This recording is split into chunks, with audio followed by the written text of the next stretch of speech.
I threw it. Hello, it's Sophie here from Britcent. Today we're going to be looking at 2 and 4.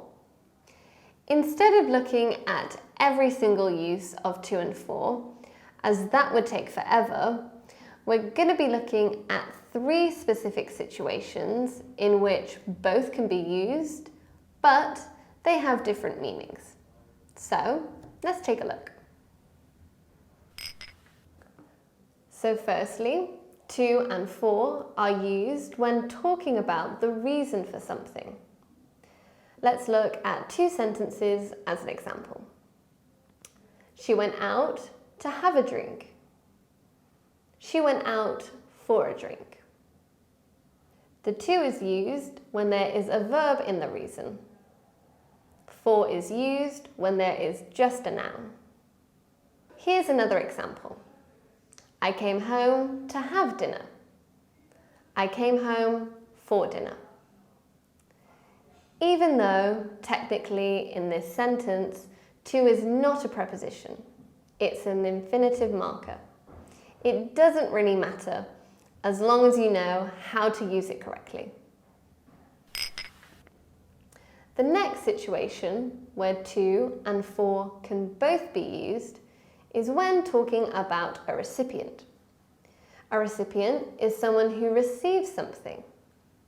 So to give an example, we could say, I gave the present to her.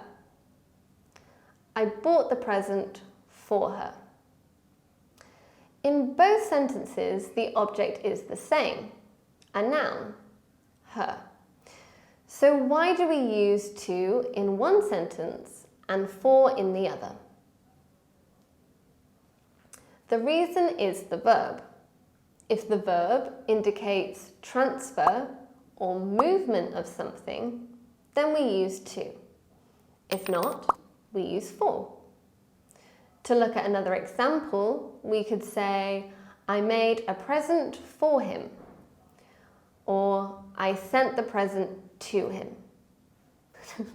I threw it.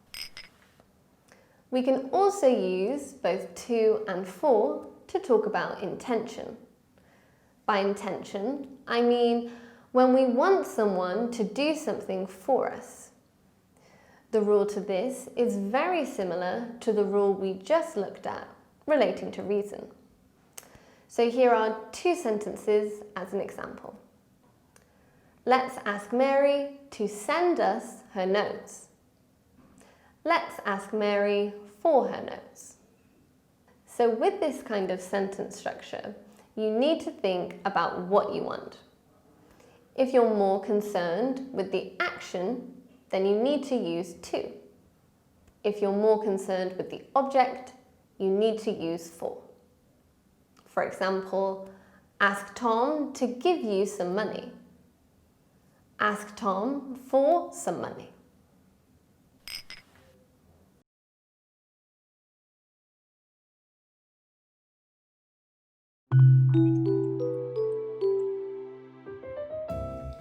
So I hope that helped you to use 2 and 4.